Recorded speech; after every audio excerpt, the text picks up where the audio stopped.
ini kegiatan halal bihalal pertambangan lintas asosiasi ya. Seperti tadi dalam sambutan saya sampaikan, saat ini sudah ada 23 asosiasi di subsektor minerba ini. Dan alhamdulillah kita bisa berkoordinasi dengan seluruh asosiasi untuk membuatkan hajatan ini gitu ya. Dan ada satu message yang tertera di tema tadi gitu ya, bahwa dengan tema apa, hadapi tantangan melalui ukhuwah pertambangan. Saya memberikan tema itu khusus memang karena saat ini semua kita lagi dihadapkan dengan challenge atau tantangan ya.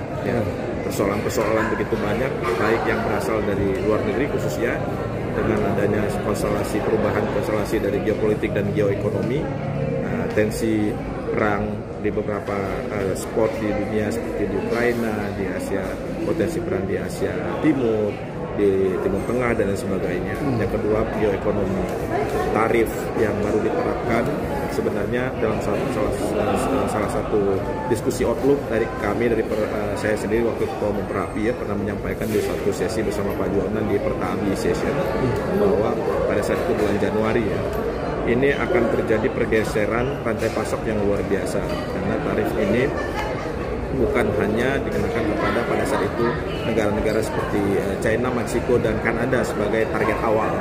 Tapi tentunya pada saat tarif ini dikenakan pada negara-negara seperti China, kekuatan ekonomi salah satu terbesar di dunia gitu selain Amerika, nah itu akan terjadi pergeseran dari manufacturing. Dia akan mencari negara-negara yang tidak kena tarif. Nah, biar diketahui saja secara posisi di dunia ini, ekspornya Cina ke Amerika itu memenuhi dari 15% dari total ekspor China. Nah, kalau Meksiko dan Kanada itu 80% dari total ekspor itu Amerika. Jadi Amerika ini konsumtif terbesar. Nah, maka pada saat seperti itu kondisinya, itu akan berdampak di mana China itu adalah seperti center dari supply chain gitu kan.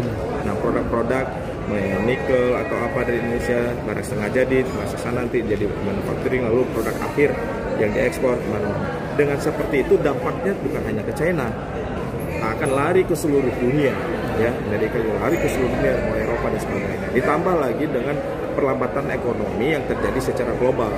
Pertumbuhan ekonomi global itu stagnan sebenarnya, dari 3,3 turun ke 3,2%. Dengan negara-negara maju bahkan ada pertumbuhan minus di Jepang tahun lalu gitu ya, dan dengan beberapa negara Eropa, dan itu menambah makin sulitnya geliat ekonomi. Kalau geliat ekonomi dan slowdownnya ekonomi terjadi, maka kebutuhan dari supply komoditas kan akan menurun. Kebutuhan atau demand, bukan supply ya. Demand dari komoditas akan menurun. Sementara supply, kalau bahan-bahan tambang ini kan nggak bisa di stop tiba-tiba produksi dan sebagainya, gitu kan. Nah, supply pasti melimpah. Supply melimpah, ini menurun, demand menurun, akan terjadi penurunan harga.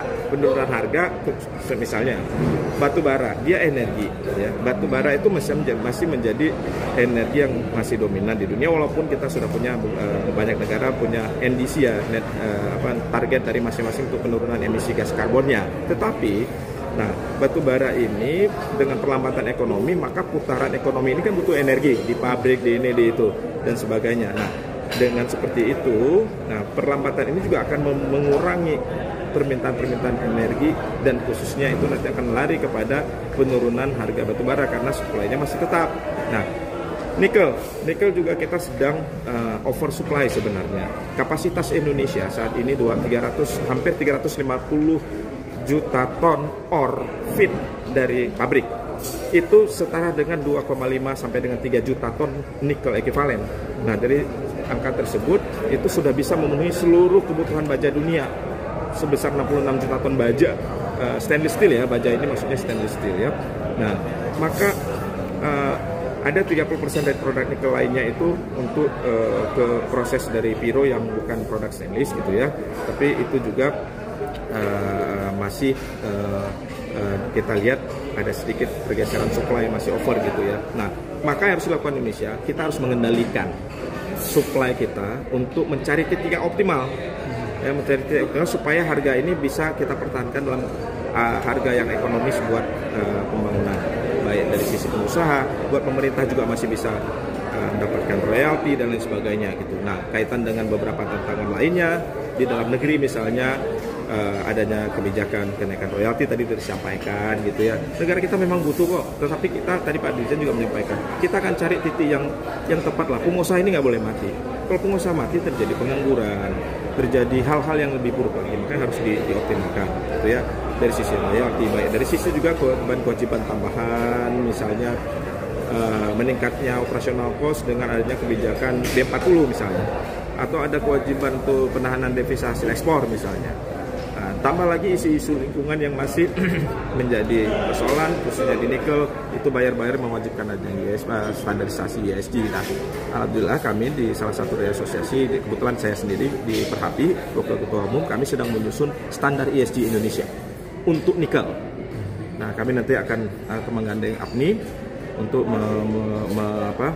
mengundang para pelaku di dunia, artinya buyer nikel atau end user nikel yang mempersonalisasi, ayo kalian nggak perlu ragu untuk membeli nikel Indonesia yang sudah tentunya kita juga ada proses pengolahan pemurnian gitu ya, hilirisasi kita, tapi nanti di manufacturing yang lebih ujung lagi untuk prekursor baterai untuk ini dan sebagainya gitu ya, itu sudah akan memiliki suatu standar ESG yang akan comply terhadap standar yang tentunya dapat diterima secara global gitu ya. Tapi itu standar kita sendiri yang